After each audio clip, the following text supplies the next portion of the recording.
జాంబిరెడ్డి సినిమాతో ప్రశాంత్ వర్మ, హీరో తేజ సజ్జా మంచి హిట్ కొట్టారు. ఇప్పుడు ఇదే కాంబినేషన్ పాన్ ఇండియా మార్కెట్ ని టార్గెట్ చేస్తూ హనుమాన్ సినిమా చేస్తోంది. చిన్న రీజనల్ సినిమాగా అనౌన్స్ అయిన ఈ మూవీ ఈ రోజు పాన్ ఇండియా ప్రాజెక్ట్ గా పేరు తెచ్చుకుంది.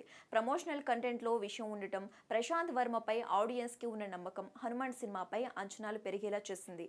మొట్టమొదటి ఇండియన్ సూపర్ హీరో కథగా హనుమాన్ ప్రమోట్ అవుతోంది. జనవరి 12న రిలీజ్ కి రెడీ అవుతున్న హనుమాన్ మూవీ ట్రైలర్ ని తాజాగా రిలీజ్ చేశారు. ఈ ట్రైలర్ క్వాలిటీ చూస్తే పర్ఫెక్ట్ పాన్ ఇండియా బొమ్మ అనిపించే ఫీలింగ్ కలుగుతుంది. ఒక నెగిటివ్ ఫోర్స్ ఫెర్మిండబుల్ ఫోర్స్ కోసం వెతుకుతూ ఉండగా వాళ్ళకి హనుమాన్ గురించి తెలియటంతో వార్ మొదలవుతోంది. ఒక హనుమంతుడి భక్తుడు నెగిటివ్ ఫోర్స్ కి వ్యతిరేకంగా ఎలా పోరాడాడు అనేది కథగా కనిపిస్తోంది. ట్రైలర్ ఓపెనింగ్స్ షాట్ నుంచి మెస్మరైజ్ చేయడం స్టార్ట్ అయింది.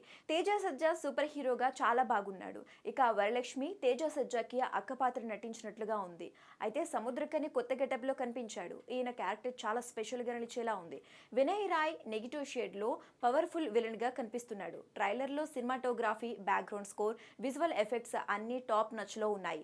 ముఖ్యంగా ట్రైలర్ ఎండ్ షాట్ లో హనుమంతుడు రివీల్ అయ్యే షాట్ గూస్ బంప్స్ తెప్పించేలా ఉంది. ట్రైలర్లోనే ఈ షాట్ ఇలా ఉంటే థియేటర్స్లో ప్రతి ఒక్కరితో జై హనుమాన్ అనిపించడం గ్యారంటీ. ఓవరాల్గా ప్రశాంత్ వర్మ అండ్ తేజ సజ్జా ఆడియన్స్ తమపై పెట్టుకున్న నమ్మకాన్ని నిలబెట్టుకున్నారు.